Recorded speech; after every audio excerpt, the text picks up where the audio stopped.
compartirla posteriormente en YouTube. Bueno, pues muchas gracias a todos. Bienvenidos a esta sesión del Seminario de Investigación en Ingeniería Química. Tenemos el gusto de recibir a la doctora Clara Delgado Sánchez, que se licenció en Ingeniería Química por la Universidad de Huelva en el 2013, donde combinó su último año de carrera con una beca de colaboración en el Departamento de Ingeniería Química, Química Física y Ciencias de los Materiales de esta universidad. Después de terminar la licenciatura, continuó su formación con un máster en formulación y tecnología del producto en la misma Universidad de Huelva.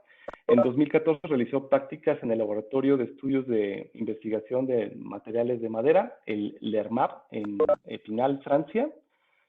Una vez finalizadas estas prácticas, le ofrecieron participar en el proyecto BRIO Biosource Insulation, con un fondo francés interministerial financiado por el Banco de Inversión Pública de Francia para desarrollar una tesis doctoral ahí. En febrero de 2015 se unió al grupo de investigación de materiales Biosource del Institut Jean Lamour de Francia, de Épinal, Francia, para realizar su tesis doctoral sobre nuevos métodos de optimización y caracterización de espumas de tanino para aislamiento térmico de edificios durante los próximos 3 años. Ahí obtuvo también la tesis, durante su tesis doctoral realizó una estancia en el grupo de reacción y resistencia al fuego en la Universidad de Lille, en Francia. Ya con el doctorado ha sometido algunos proyectos, entre ellos uno le ha sido concedido como financiado por la Cátedra de la Provincia de la Universidad de Huelva para la valorización de fosfoyesos en el desarrollo de betumes espumados.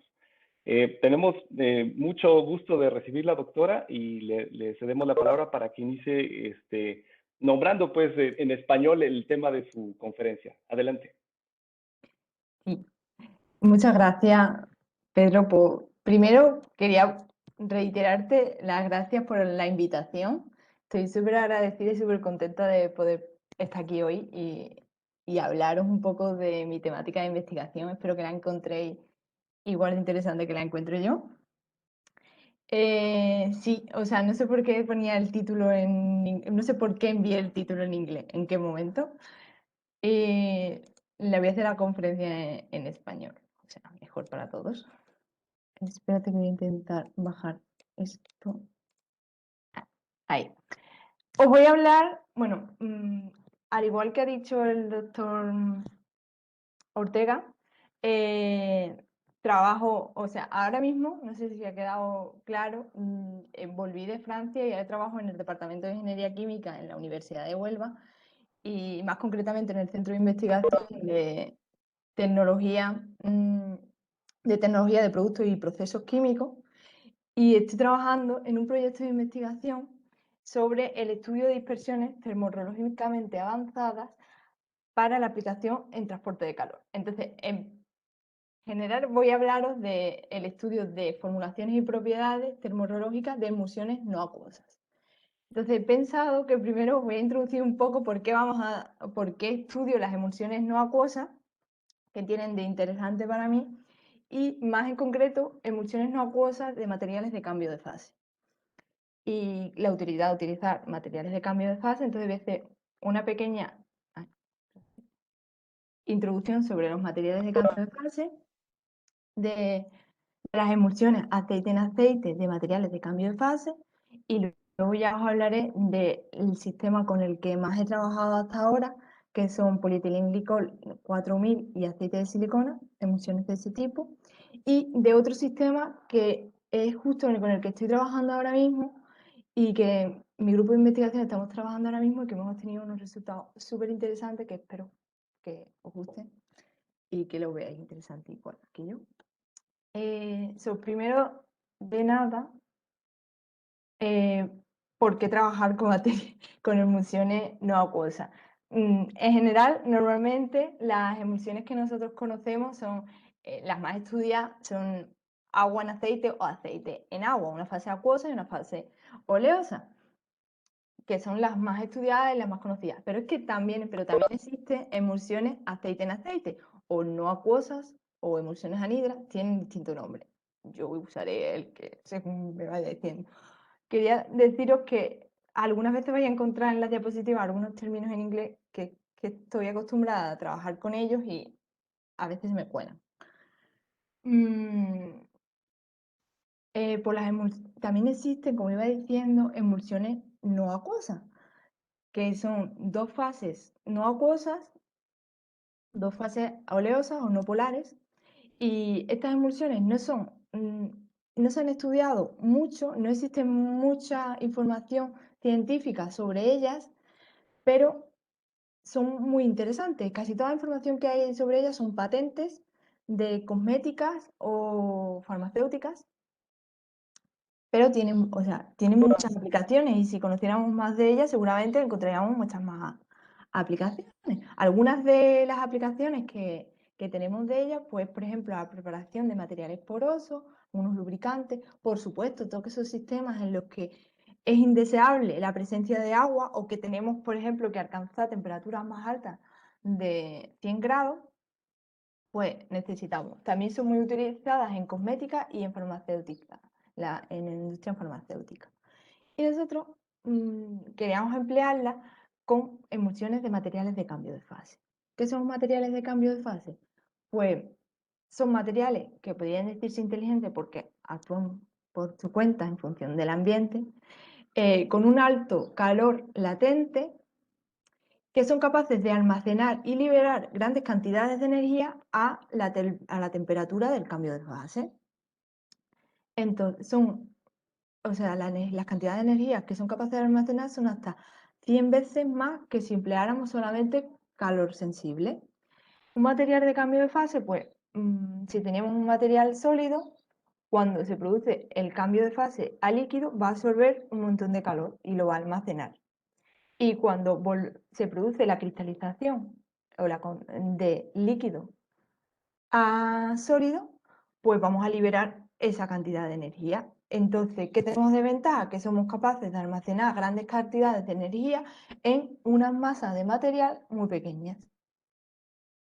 Y además no necesitamos variaciones de temperatura muy altas para almacenar este calor, porque con una pequeña variación de temperatura ya se produce el cambio de fase.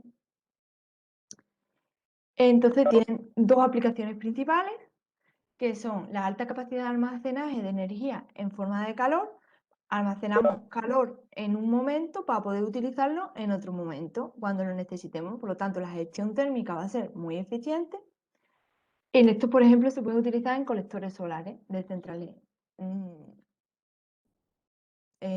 solares. Y también tiene prestaciones como termorreguladores. ¿Por qué termorreguladores? Porque nos permiten reducir las oscilaciones de temperatura en un espacio determinado en torno a la temperatura del material de cambio de fase.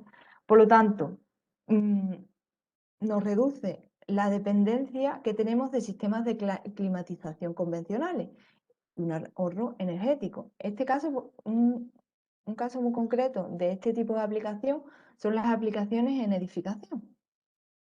Nosotros introducimos un material de cambio de fase dentro de las paredes de un edificio, por ejemplo.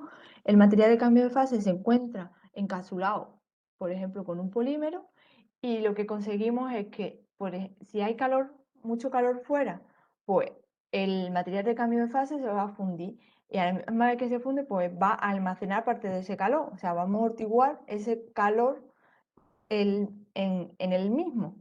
Y después, por la noche, si hace frío y bajamos de la temperatura de cristalización del material, pues va a liberar ese calor y se va a cristalizar.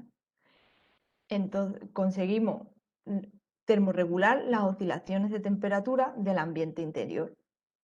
Y se dice que son inteligentes pues, porque responden a las variaciones térmicas del entorno.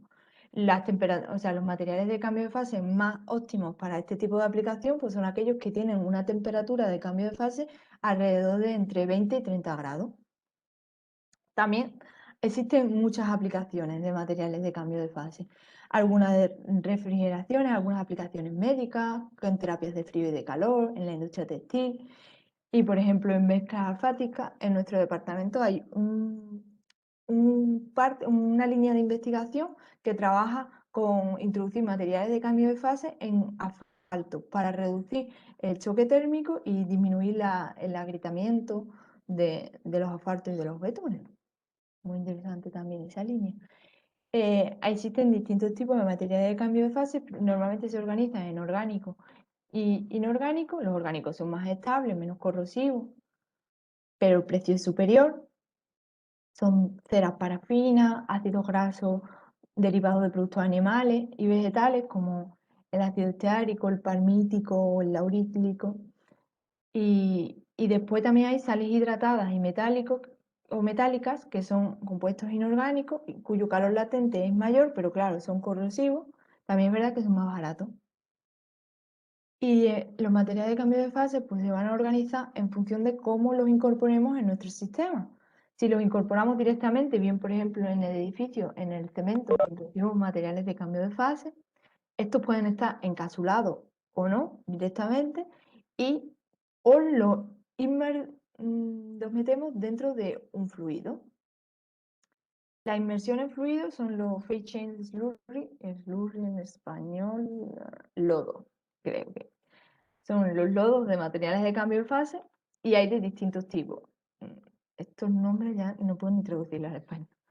Eh, o sea, claro, hidrato y en lodos, material de cambio de fase encapsulado dentro de un lodo o estabilizado su forma física dentro del lodo o emulsiones de materiales de cambio de fase.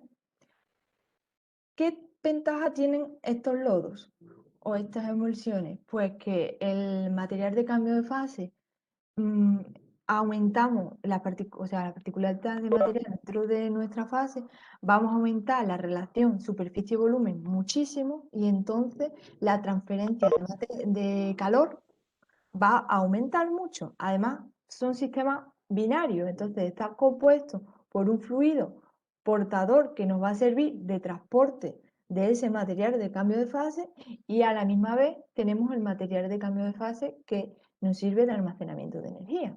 También es verdad que podemos utilizar la capacidad calorífica que tiene el propio calor portador. Usamos su calor sensible también para transferencia de energía térmica. Entonces, en concreto, las emulsiones de cambio de fase pues, son muy interesantes porque tienen todas las propiedades para el material de cambio de fase, pero tienen un proceso de preparación muy sencillo. También, al no estar el material encapsulado, pues la capa de tensioactivo es muy fina y va a facilitar la transferencia de calor con el exterior. Y, y claro, también o sea, tiene una gran capacidad de almacenamiento, una buena fluidez y un excelente rendimiento de transferencia de calor. Entonces, dentro de eso, de ese es el contexto en el que nosotros utilizamos materiales de cambio, no, emulsiones de materiales de cambio de fase. ¿Por qué empleamos emulsiones no acuosas de aceite en aceite de materiales de cambio de fase? Bueno, pues bien, primero porque son muy poco estudiadas y tienen mucho potencial. Segundo, porque nos permiten alcanzar temperaturas más elevadas y presiones más elevadas, bien para hacer sistemas de recuperación de calor con centrales solares, colectores solares, o también para recuperar energía geotérmica. Son mucho más útiles las emulsiones aceite en aceite. También tienen mayor estabilidad química y térmica. Además, ya aparte de esta aplicación de recuperar calor, son muy útiles como materiales de cosmética y de farmacéutica, porque todas las emulsiones aceite en aceite son muy interesantes. Y si a eso le añadimos nuestra característica de que tiene un material de cambio de fase dentro, pues le va a hacer unas propiedades mucho más diferenciadoras de todas esas que existen antes. ¿Qué pasa?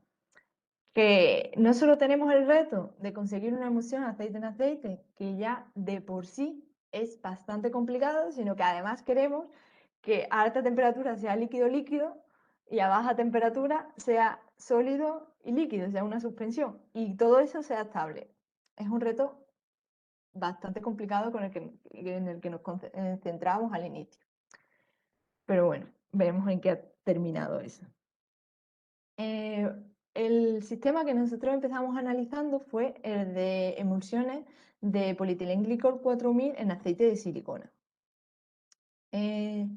el primer paso en la producción de este sistema es seleccionar el par. O sea, ya os he dicho cuál elegimos, pero ¿por qué elegimos eso y cómo lo elegimos? Pues empezamos probando distintos pares y utilizamos el parámetro de solubilidad de Hildebrand para ayudarnos a seleccionar qué parámetro nos venía mejor. Existen millones de parámetros de solubilidad, pero este es uno de los más conocidos. Y aparte es más interesante con nuestro sistema porque nos da el grado de solubilidad de sustancias no polares o ligeramente polares. Y sobre todo sin enlace de hidrógeno. Entonces, en función del numerito que nos da de solubilidad, si son iguales, quiere decir que son miscibles. Entonces, los dos primeros... Ay, vale.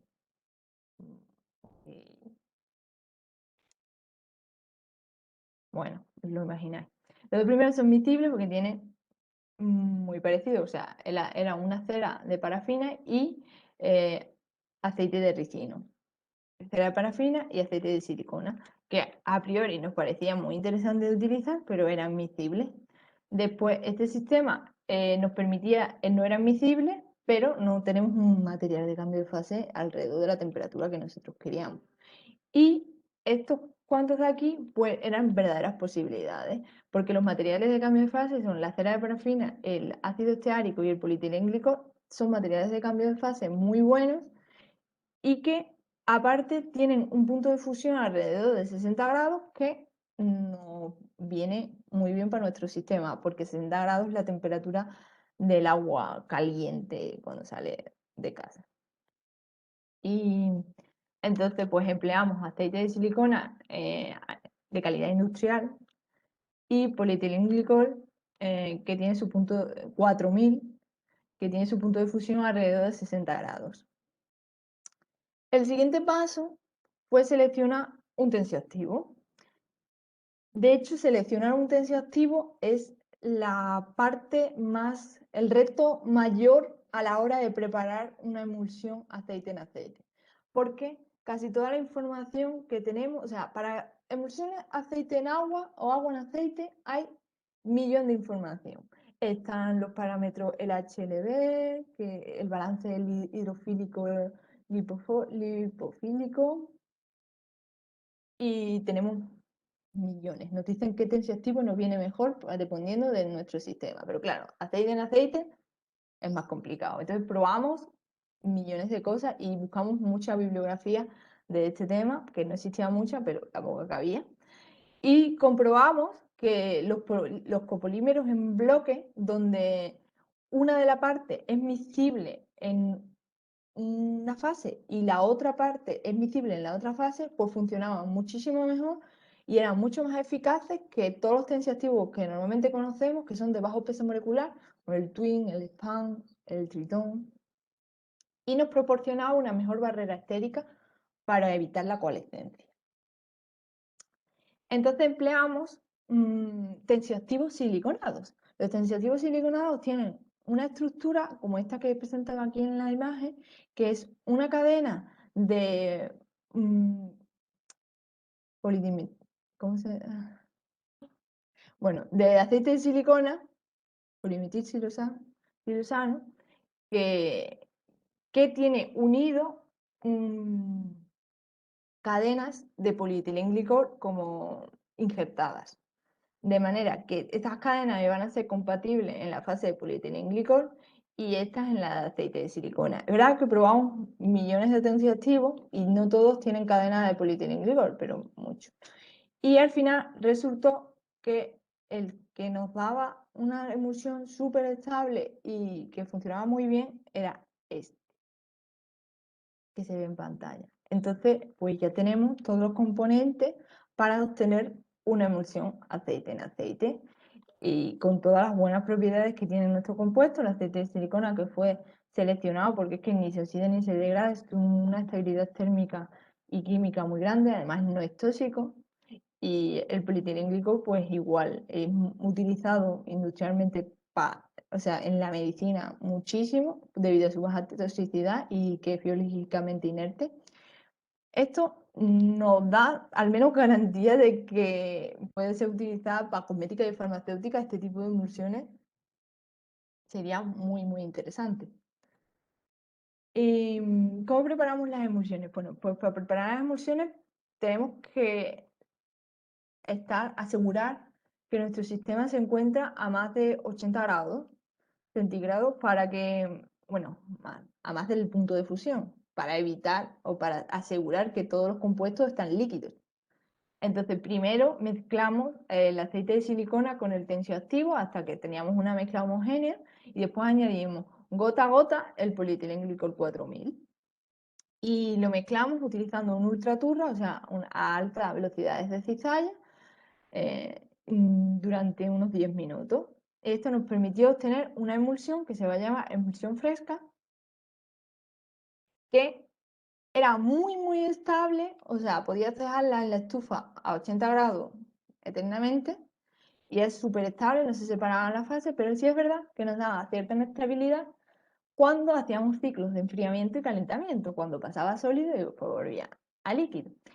Por eso hicimos un post-tratamiento, ahora veremos los resultados que nos daban y, por qué, y qué es lo que nos da después de hacer el post-tratamiento, que consistía en agitar la emulsión durante 24 horas a 80 grados y ya obteníamos una emulsión, la emulsión que se obtenía, que se va a llamar tratada o procesada, muy estable. Las emulsiones básicas tenían esta composición y esta formulación. Y las vamos a conocer, o vamos a ver a partir de ahora gráficas que tienen esta nomenclatura. Aceite de silicona, siliconoid, polietilenglicol. El 30 nos va a dar información de la concentración de la fase dispersa. El P, dependiendo de si es fresca, va a ser una F, y si es procesada o post-tratada, es una P. Y el 80 es la temperatura del procesado. Porque hicimos un estudio donde estudiamos la cantidad de tensioactivo, cómo afectaba, la temperatura de procesado y también el tiempo de procesado. Y todas las emulsiones, las frescas y las procesadas, pues fueron caracterizadas la morfología de la emulsión a través de microscopía óptica, las propiedades termofísicas con un DSC y las propiedades reológicas con un reómetro de velocidad de cizalla controlada. Veamos qué resultados tenemos. Pues estos resultados iniciales son de las emulsiones frescas. Y podemos ver que a medida que aumenta la concentración de fase dispersa, o sea, la concentración de polietilenglicol, pues aumenta la viscosidad de la emulsión, como era de esperar. Y estas emulsiones presentan un comportamiento no newtoniano, pseudoplástico, que está caracterizado por ser fuertemente pseudoplástico a baja velocidad de cizalla y tiende a alcanzar un comportamiento newtoniano a altas velocidades de cizalla. Esto se debe a que, como podemos ver en la fotografía, tiene una estructura, se trata de una emulsión muy estructurada. Tiene una estructura tridimensional de las gotas de polietilenglicol que hacen que le den ese comportamiento pseudoplástico. De hecho, que apenas se puede diferenciar una gota en la fotografía, porque es un sistema muy, muy estructurado.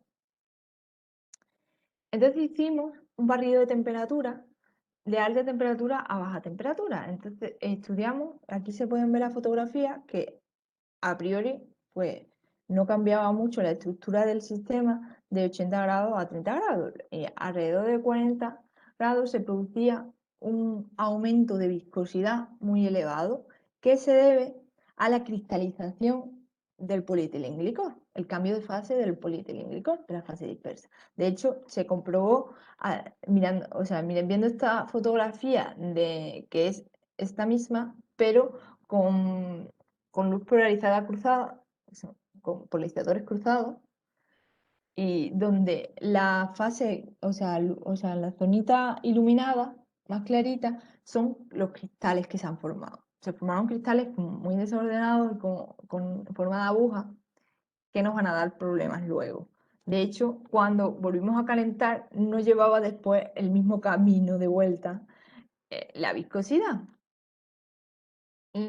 Se producía eh, o sea, la viscosidad se mantenía constante hasta que llegaba el momento en el que el polietilenglicol fundía y había una coalescencia grandísima de las gotas y se nos desestabilizaba la emulsión.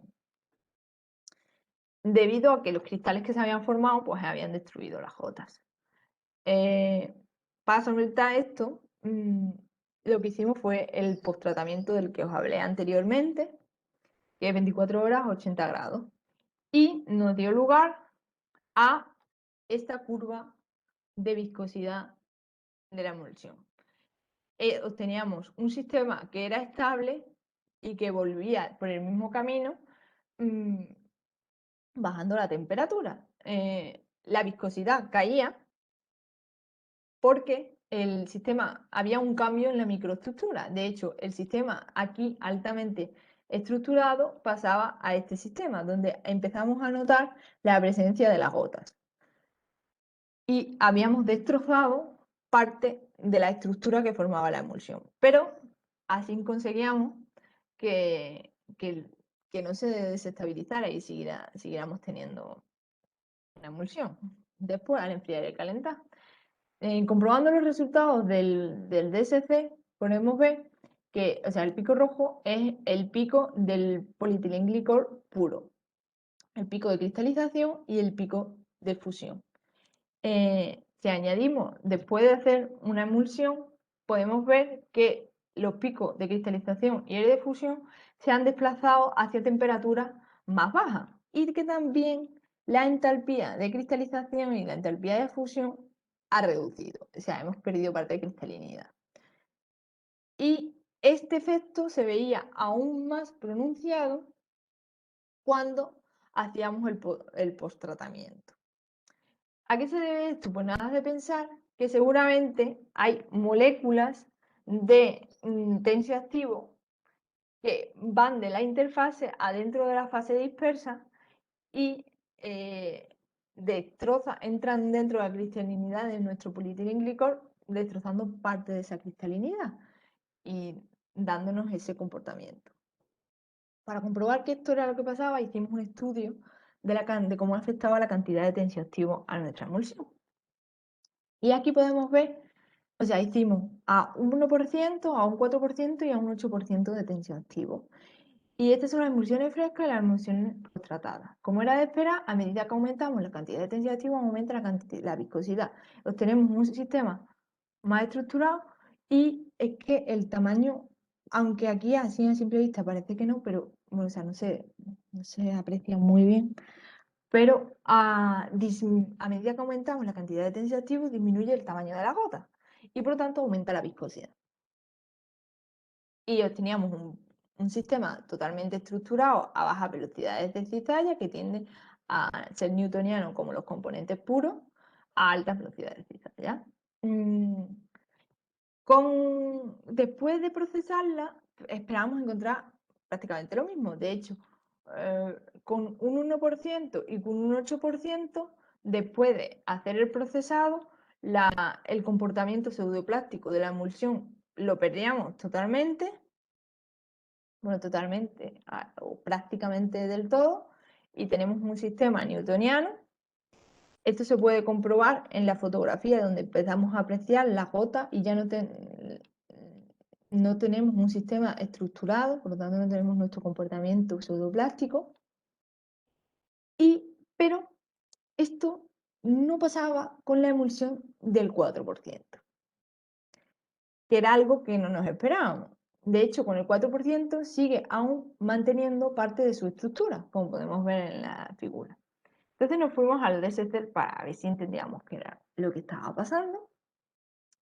Y en la emulsión fresca, pues sucedía lo que a priori creíamos que iba a suceder. Aquellas emulsiones que tienen menos cantidad de tensioactivo, pues tienen el pico más cercano al pico del polietilenglicol puro.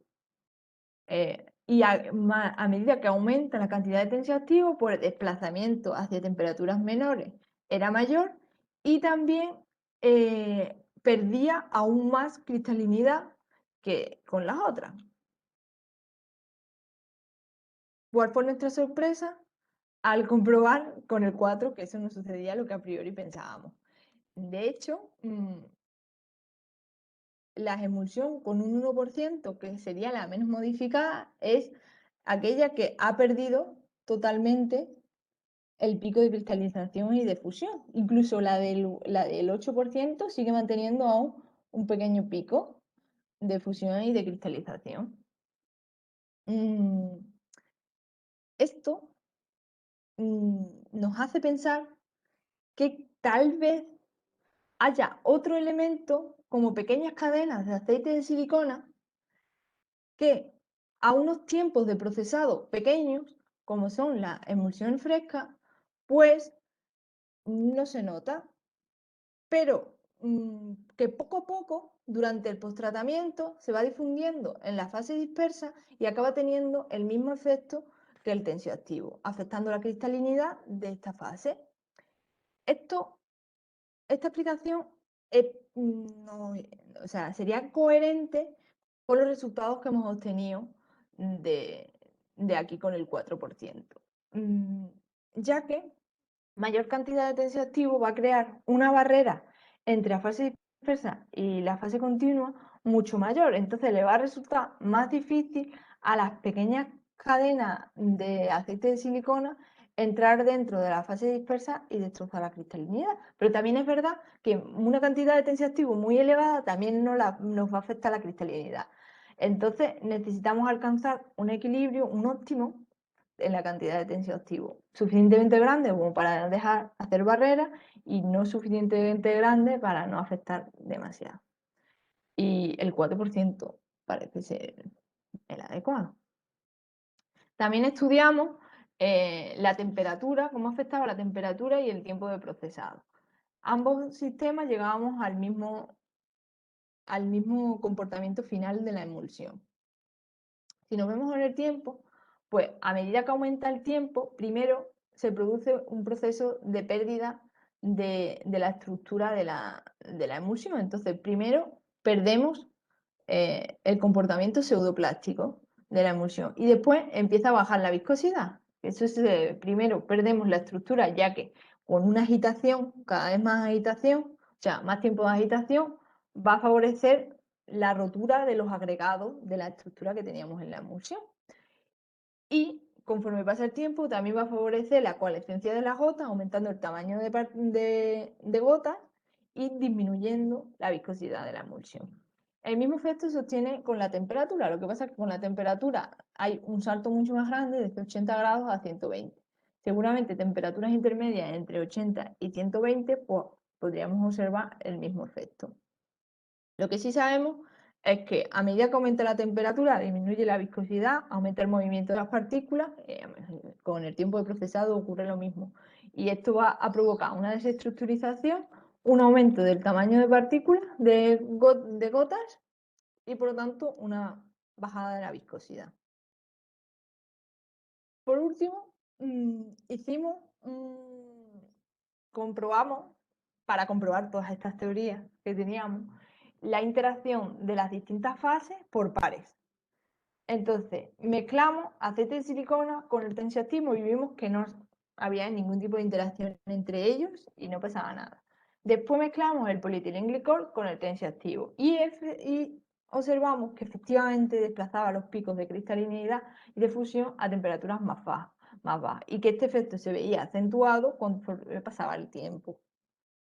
Y lo mismo, más o menos, bueno, lo mismo, se observaba con el polietilenglicol y el aceite de silicona, que pequeñas fracciones de aceite de silicona de la fase dispersa entraban dentro de la fase dispersa y alteraban las estructuras cristalinas del polietilenglicol. Entonces podemos concluir que efectivamente al final conseguimos obtener una emulsión aceite en aceite totalmente estable, que al principio no era estable cuando es fresca porque se nos desestabilizaba, pero después del posttratamiento cambiaba las propiedades, pero la emulsión era totalmente estable y era capaz de hacer ciclos de calentamiento y enfriamiento sin que modificaran sus propiedades, o no mucho. Y parámetros como la cantidad de tensioactivo, el tiempo, la temperatura, afectaban muchísimo las propiedades finales. Pero si conocemos cómo afectan, podemos controlarlo y podemos controlar las propiedades finales de nuestro sistema.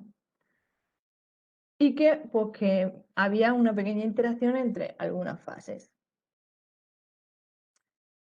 Ahora, o sea, ese es el sistema que estuvimos estudiando hasta ahora y ahora estamos trabajando con otro sistema, que es justo con el que estamos ahora mismo trabajando, pero tenemos unos resultados muy, muy interesantes y muy esperanzadores y quería mostrarlos. El sistema de ahora está formado por aceite de silicona, porque el aceite de silicona es maravilloso para alcanzar altas temperaturas, altas presiones, y no es nada, o sea, es súper estable, me viene muy bien. Y después el ácido esteárico. El ácido esteárico tiene un punto de fusión alrededor de 70 grados, un poquito más elevado de lo que podríamos esperar, pero nos sirve para nuestro objetivo. Y seleccionamos otro tensioactivo, que no es exactamente igual que el anterior, pero tiene propiedades parecidas. Tiene otro grupo injertados que nos vienen mejor para estabilizar este sistema. La emulsión se prepara de una manera muy parecida.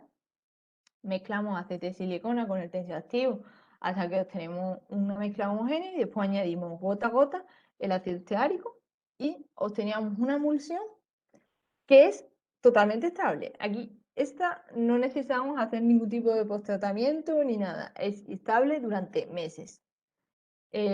Los sistemas que voy a mostrar son solo 3, hemos hecho más, pero los que voy a mostrar aquí los resultados son de 3, con una concentración de un 1%, de un 5% y de un 10%. El ácido esteárico, estas son las reacciones entre ácido esteárico, aceite de silicona y tensioactivo. Y una relación constante entre el tensioactivo y la fase dispersa. Disminuimos esta relación mucho para evitar que con el tensioactivo pasara nada. En este caso, el tensioactivo no nos afecta la entalpía de cambio de fase, pero sí afecta bastante a la viscosidad de la emulsión. Entonces, hemos hecho un estudio previo de qué cantidad de tensioactivo era la más adecuada. Y hemos obtenido, los resultados de esta nueva emulsión son estos que vemos en pantalla. Estos son los resultados de rheología. Entonces, aquí podemos ver en la curva de la viscosidad con la velocidad de cizalla que a altas temperaturas, cuando las dos fases son líquidas, la emulsión presenta un comportamiento totalmente newtoniano. Y podemos ver que la cantidad de fase dispersa pues, prácticamente no nos afecta mucho a la viscosidad de nuestro sistema. En cambio, cuando baja la temperatura, esto es una rampa de temperatura, baja la temperatura y cristaliza la fase dispersa, o obtenemos un aumento de temperatura muy elevado. Hasta ahora, tal como nos pasaba en el otro sistema. Estas emulsiones, una vez cristalizada la fase dispersa, tienen un comportamiento, que es este que vemos aquí, totalmente pseudoplástico. Y tenemos unos sistemas altamente estructurados a bajas temperaturas. La viscosidad ha aumentado muchísimo, pero siguen fluyendo. De hecho, tienden a ser newtonianos a altas velocidades de cizalla. A diferencia del sistema anterior, que se nos desestabilizaba cuando volvíamos a aumentar la temperatura, este sistema es capaz de aguantar los ciclos de calentamiento y de enfriamiento. Como podemos ver en la curva que está ahora mismo en pantalla, hacíamos primero un enfriamiento, hay una subida de viscosidad bastante elevada y después durante el enfriamiento hay una bajada de viscosidad. La diferencia de temperatura es propia del sistema, es el supercooling, que se llama el sobreenfriamiento que tiene este tipo, o sea, el ácido esteárico en sí. Y podemos ver que después del enfriamiento el sistema sigue manteniendo las propiedades que tenía anteriormente y no se desestabiliza. Seguimos teniendo una emulsión que se ha enfriado, ha cristalizado la fase dispersa y cuando vuelve a fundirse sigue siendo una emulsión. Entonces, bien por ahí. También nos hemos dado cuenta que es muy importante la velocidad a la que enfriamos, porque en función de esta velocidad de enfriamiento vamos a obtener cristales de una manera o cristales de otra manera. Más alta velocidad de enfriamiento da lugar a cristales. Espera, más alta velocidad, más cristales más pequeños. Y más baja velocidad de enfriamiento da lugar a cristales, menos cristales, pero mucho más grandes. Esto lo hemos estado estudiando el comportamiento viscoelástico de nuestro material, donde podemos ver aquí, estas curvas son cuando la fase dispersa ya ha cristalizado. Entonces, cuando la fase dispersa es líquida, o sea, a altas temperaturas, aquí simplemente vamos a obtener la G2', que es el componente viscoso de la viscoelasticidad, porque no tenemos ningún componente elástico, va a ser todo líquido-líquido. Pero cuando cristaliza, pues el componente elástico toma mucha más fuerza y como podemos ver, la G', que es el componente elástico, es mayor que la G2', que es el componente viscoso. Y tenemos una emulsión con un comportamiento gel, tipo gel. Y estas propiedades viscoelásticas son diferentes en función de la velocidad de cristalización. De hecho, aquí en alguna foto, he puesto aquí alguna foto para que veáis cómo es que el sistema cambia totalmente en función de si enfriamos muy rápido y enfriamos muy lento. Y después también estudiamos, por supuesto, los DSC para ver cómo afectaba a la entalpía del cambio de fase. Y vemos que los picos de cristalización se ven ligeramente desplazados, pero son ligeramente desplazados hacia temperaturas menores cuando la cantidad de la fase dispersa era muy pequeñita. Esto es simplemente por la transferencia de calor a la fase dispersa, pues cuesta más trabajo.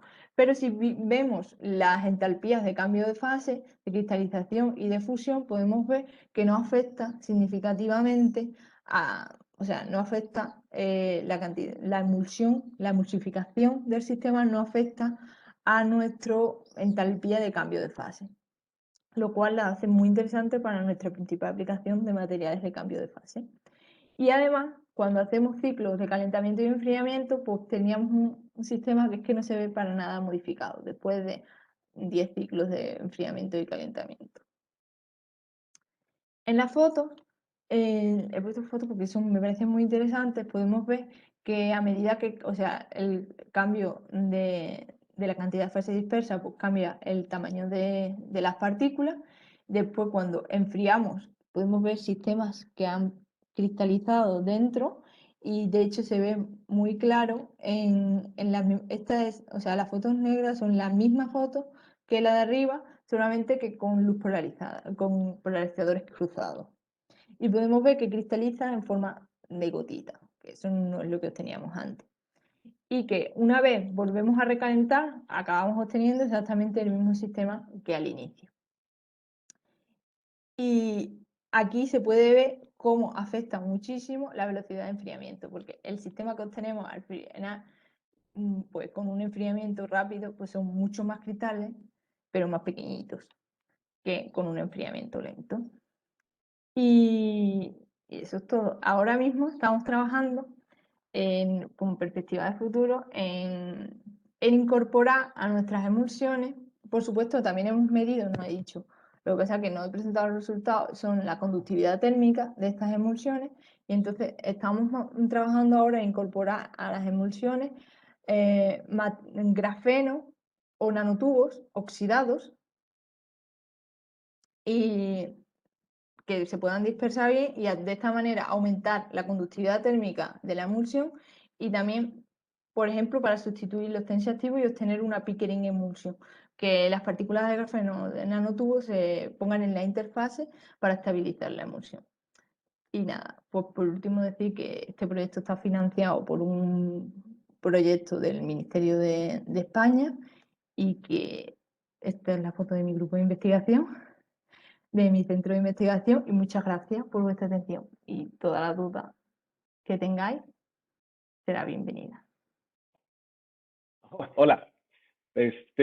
Perdón, es que acaba de llegar mi familia a casa. Mm. Le agradecemos mucho su presentación, doctora Delgado. Voy a iniciar con las preguntas que nos han hecho llegar a través del chat. Genaro José Bolívar mandó un saludo, excelente e interesante presentación. Voy a leer tal cual textualmente las preguntas que va formulando. Quizás necesitamos ver la presentación Sí, para ver vale, voy a algunos de ponerlo los otra vez. puntos que estamos viendo. Va. Entonces, además del parámetro de solubilidad, podría emplearse como parámetro de selección la constante dieléctrica de los aceites cuando se selecciona el sistema de aceite-aceite para la emulsión. Pues no estoy segura ¿Ok? de si ese parámetro.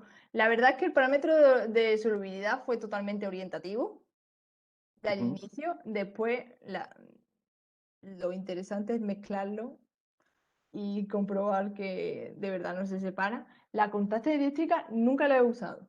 O sea, no estoy segura de qué Bien. propiedades si no sirven para diferenciar uno. Bien, la siguiente pregunta es, ¿la propiedad termorreguladora del material es reversible o irreversible? ¿Cómo? Voy a ¿La de volver a cuál? leer la pregunta. ¿La propiedad termorreguladora del material es reversible o irreversible? O sea, no entiendo bien en qué material. Por ejemplo, en el sistema de emulsión que primero he presentado, perdemos Ujú. toda esa propiedad termorreguladora de la emulsión porque perdemos la parte de la cristalinidad. Pero en la otra es totalmente reversible. Ok. O sea, la propiedad termorreguladora que tiene un material es reversible. Otra cosa es que pierdas la propiedad termorreguladora. No sé Bien, el uso no sé si me he de este explicado. tipo de materiales, bien, sí, sí, aparentemente ya cuando pierde su comportamiento pseudoplástico es cuando ya también no tiene capacidad para conservar la estructura pues con los ciclos de calentamiento, ¿cierto? Sí, bueno, no tiene o sea, no tiene una relación directa en que tenga un comportamiento pseudoplástico y tenga una propiedad termorreguladora. El comportamiento pseudoplástico solo nos da información de que el sistema está muy estructurado. En las primeras emulsiones teníamos emulsión, o sea, cuando las dos estaban en fase líquida, ya era un sistema muy estructurado, aún estando las dos Ujú. fases líquidas, pero y después se nos destruía. Y en el segundo caso, el sistema cuando está líquido-líquido no estaba nada estructurado y aún así cuando ya cristalizaba la fase dispersa, teníamos un material muy estructurado, pero era totalmente reversible. Lo importante es que sea reversible. Claro. El uso de este tipo de materiales en la industria petrolera para la resistencia térmica de lechadas cementantes sería excelente, es el comentario de Genaro. ¿Qué Mm. valor de temperatura máxima podrían alcanzar estos materiales? ¿Los míos o los de la Sí, sí, industria los suyos. petrolera? No, los de la industria Al- petrolera, él lo pone como contexto, así como pensando que podría ser sí, una aplicación. es una aplicación muy interesante que están trabajando ahora en mi departamento y la verdad es que están obteniendo unos resultados muy interesantes y está muy bien. Los míos pueden alcanzar temperaturas muy elevadas hasta que se degrade el polietilenglicol. En verdad no nos hemos planteado que alcancen muchas porque el tensioactivo no aguanta esas temperaturas tan elevadas. Mm. Nuestro factor limitante de temperatura es el tensioactivo. Pero los yo diría que los 200 grados son capaces de aguantar. Bien. 150, bien. A ver, ahora sí viene lo de la lámina. En la lámina 30, ¿cuál es el Ujú. tamaño de la gota? A ver si tengo oportunidad de que revisemos juntos ese dato.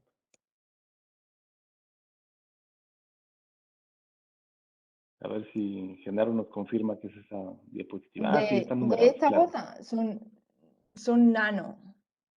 O sea, micras, sí, alrededor de 3 o 5 micras. Bien. Para el problema que presenta con la concentración de tensoactivo, ¿podría ser una opción realizar un diagrama de fases de la emulsión? Podría ser. Para comprobar en qué momento, cómo de soluble es con nuestra fase dispersa, supongo. Ok, y ya la última pregunta de Genaro, que estuvo muy atento aparentemente en la charla. En su sistema ácido esteárico en silicón, aceite de silicón, ¿a qué le atribuye que pueda soportar cambios de temperatura? Pues yo creo que es prácticamente la forma en la que cristaliza el material de cambio de fase. El problema del polietilenglicol es que cristaliza en forma de aguja y entonces se acaban entrelazando una gota con otra gota Ujú. y haciendo una estructura y acaba rompiendo el sistema de la emulsión. Entonces, no es capaz de aguantar la subida y la bajada de temperatura. En cambio, el ácido esteárico también supongo que es la compatibilidad del tensioactivo en este sistema, la importancia que tiene el tensioactivo en este sistema, que sea capaz a lo mejor de un poco desestabilizarse el sistema cuando cristaliza, pero rápidamente, en cuanto se funde, formarse otra vez las gotitas gracias al tensioactivo. Y con el ácido esteárico, pues no cristaliza en forma de aguja y no nos rompe el sistema de esa manera que Sí, nos rompía el sistema el otro. sí, lo que provocaba la coalescencia, ¿no? Cuando Sí, venían exacto, los ciclos de exacto, calentamiento. Bien, exacto. otra aplicación, ahorita mencionó Genaro la de la industria petrolera, pero en su grupo, ¿qué otras aplicaciones tienen en mente? Tomando Nos- pues en contexto las diapositivas de introducción. Nosotros trabajamos también, bueno, tenemos en mente la primera como colector solar en los paneles solares, utilizar las emulsiones de materia de cambio de fase. Y después también hay otra rama en la que nosotros trabajamos porque tenemos una línea de investigación, nuestro centro de investigación es de alta presión. Y trabajamos con fluidos percoladores, perforadores, y entonces nos planteamos la posibilidad de utilizarlo para recolección de energía geotérmica. Ah, muy bien. No sé si alguien más quiere hacer una pregunta y quiere abrir su micro en este momento. Le comentaba, doctora Delgado, que aquí está el doctor Armando Soltero, que es el jefe del laboratorio de radiología. También se encuentra el doctor Jorge Puy, que tiene mucha experiencia en el área, y el doctor Carlos Caso, que es el coordinador de la maestría, también se conectó en esta ocasión. Le agradecemos mucho su presencia. No, le ¿Alguien más agradezco tiene una yo que hayan pregunta? estado aquí escuchándome. También estoy yo, Pedro. Ah, también está el doctor Eduardo Mendizábal, el coordinador del doctorado. Hola, doc. Hola. Compadre, compadre. Hola, compadre. Ah, mira, fíjate. Está bien. Bueno, ¿alguna pregunta, doc? ¿Todo bien? No, Todo todo bien, muy bien. gracias. Ah, perdón. Ya me tiene cuchara. No, nada más. Lógicamente son sistemas muy simples, entonces no tengo preguntas al respecto. Simplemente nada más quiero felicitarles, un trabajo interesante. Yo creo que lo de recuperación de petróleo que menciona Genaro puede ser una posibilidad atractiva, pero mi pregunta es, vi entre sus primeras diapositivas que podría usar para... Perdón, no te he escuchado la última parte. ¿Que podía usar para? Y se cortó un poquito, doc, Sí. el micrófono. De hecho, se cortó justo en el momento en el que ibas a decir.